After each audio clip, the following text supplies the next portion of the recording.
Last summer, I took a solo road trip from Boise, Idaho to Flagstaff, Arizona. I'd been planning the trip for months, just me, the open road, and a few national parks along the way. I had my Spotify playlists ready, a cooler of snacks, and my camera to capture the landscapes. I left early around 6 a.m., and by early afternoon I was somewhere near the Utah border. That's when things got strange. My GPS pinged with a reroute. There was some construction on the highway ahead, and it suggested a small detour, a rural road called Pine Hollow Pass. I didn't think much of it. The scenery looked beautiful, and I figured it might be more interesting than endless highway. The road was paved but narrow, with no signage besides the occasional faded mile marker. After about 30 minutes, I noticed something off. I hadn't seen another car in a long time, and my phone signal, completely gone. I shrugged it off at first, until I passed the same rusted-out red truck parked on the side of the road twice. Identical dents, same busted headlight. It didn't make sense. There were no turns, no loops, no exits. How did I end up seeing that same truck again? I started to feel uneasy. I turned down the music and tried to focus. That's when I noticed the mile markers. They were going backward. First 24, then 23, then 22, then suddenly 24 again. It was like I was driving in circles without turning. I stopped the car and got out. Total silence. No birds, no wind. Just this heavy, oppressive, quiet like the world was holding its breath. I decided to turn around. The GPS still had no signal, but I retraced my route the way I came, or thought I did. But every 10 minutes or so, I'd pass that same damn red truck. At one point, I pulled over and walked up to it, half convinced it was just a coincidence. But when I peeked inside, I saw a half-empty big gulp in the cup holder, still sweating with condensation. Someone had been in it recently, maybe still was. I ran back to my car and floored it. That's when I noticed a person in my rearview mirror, standing in the middle of the road where the truck had been. He didn't wave, didn't move, just stood there, facing me. I didn't stop. After what felt like an hour, the GPS blinked back to life and rerouted me to the highway. I took the first exit to a gas station and told the cashier what happened. She got real quiet and asked if I'd taken Pine Hollow Pass. I nodded.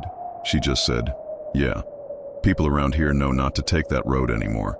Not since '98. I asked what happened in '98. She didn't say a word, just rang up my water bottle and handed me the change without making eye contact. I left and never looked back. Later, when I searched Pine Hollow Pass, I couldn't find it on any map, not even on Google Earth. I was 23 when this happened. I just graduated from college in Georgia and decided to take a solo road trip across the southern states before settling into a full-time job.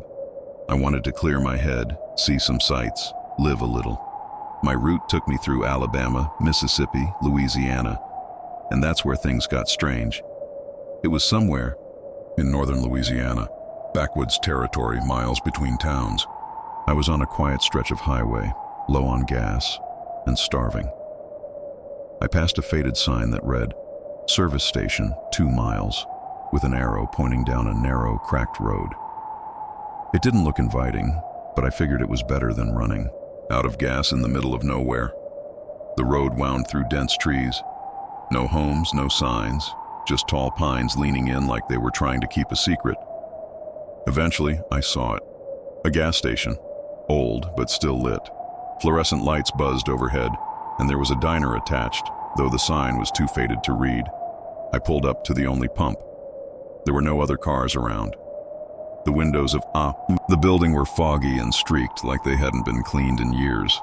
I went inside to pay, and immediately the air felt off. It was dead silent.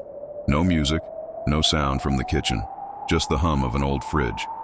A woman was behind the counter, maybe late 60s, wearing thick glasses and a stained apron. She didn't greet me, just stared. I told her I wanted to fill up and asked if the diner was open. She nodded slowly and said, "Food's fresh. Sit anywhere." Her voice was dry, flat. I should have left then, but I was too hungry to care. Filled my tank, then came back in and sat at a booth near the window. There was no menu, just a small paper sign that read, "Daily Special." I waited maybe 10 minutes before a man, tall, thin, with deep lines on his face, came from the back with a plate. No explanation, just placed it down and walked off. The food looked normal. Mashed potatoes, some kind of meat, maybe pork. I took a few bites. It tasted fine, but as I ate, I noticed something weird. The people. There were 3 others in the diner now. I hadn't heard the door open. One was a middle-aged man in a trucker cap. Another was a woman with frizzy hair and a yellow dress. The third was a boy, maybe 10, just staring at his untouched plate. None of them spoke. None of them ate. They just sat and stared at me. I stood up quickly, thanked the woman behind the counter, and walked out. I got in my car, locked the doors, and turned the ignition. Nothing. The engine wouldn't start. My battery had been fine minutes earlier. I checked my phone. Still no signal. That's when I saw them, the man, the woman, and the boy, now standing outside in the parking lot, just watching. Not approaching, not moving, just watching. I don't remember what I screamed, but I know I panicked. I reached into the glove box, grabbed a flashlight, and popped the hood.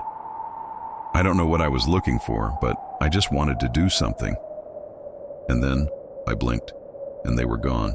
No one in the lot, no one in the diner. I ran back in, desperate, and found it empty. Tables were overturned, dust thick on every surface.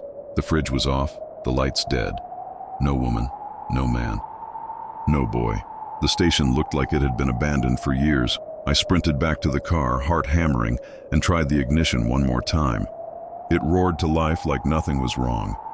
I drove until sunrise, didn't stop once. Weeks later, I tried to look up the gas station online, checked maps, forums, even asked locals in a Louisiana travel group. Nobody had heard of it.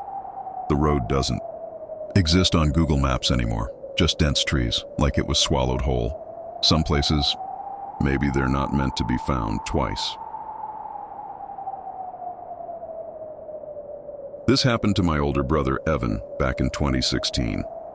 He'd just quit his job, a stressful corporate gig that was eating him alive, and decided to take a solo road trip across the US. No real destination, just the open road. For the first few days, he kept in touch, texting us pictures of landmarks, roadside diners, random motel signs. Then, somewhere between Arizona and southern Utah, he vanished.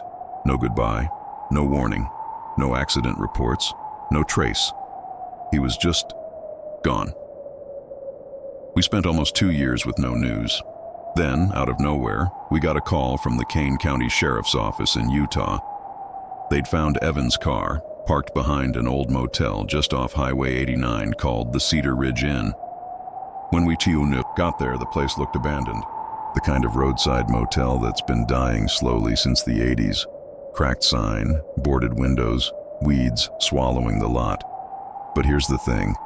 According to a gas station clerk up the road, the motel had only shut down last month. Evan's car was covered in dust and dead leaves, but it hadn't been vandalized. His backpack was still inside. His sunglasses were on the dash. Even a half-empty bag of sunflower seeds, which he used to chew on while driving. It was like he'd just stepped out. Police had already searched the building. No signs of struggle. No blood. Nothing out of place. No Evan. At a small diner nearby, I got talking to a man who claimed he used to work maintenance at Cedar Ridge. When I told him my brother's name, he went pale. He wasn't the first, he said quietly. Room 6. That's where it always happens. He told me a guy from Nevada disappeared in 2003, then a couple from Texas in 2009. All during quiet seasons, all while staying in room 6.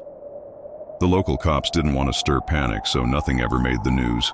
The man still had an old master key and, after some convincing, agreed to take me inside. The motel was dead silent. Rooms stripped, furniture rotting. But room 6 was locked. I took the key from him and stepped in alone.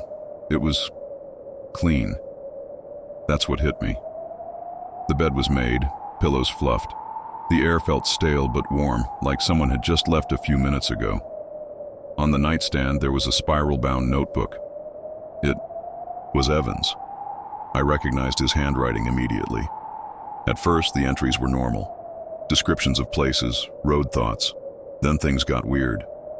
There's something in the vents, like breathing. Every night at 3:11 a.m., a single knock on the wall. Just one, always one.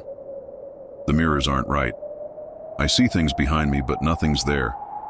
I don't think I ever actually checked in. That was the last thing he wrote. Brought the notebook home. Nobody believes the story. People say Evan just ran away, that I made the whole thing up to cope. But every few months I get a strange email. It comes from Evan's old account, which should have been deactivated years ago. The body is always blank. The subject line, room 6.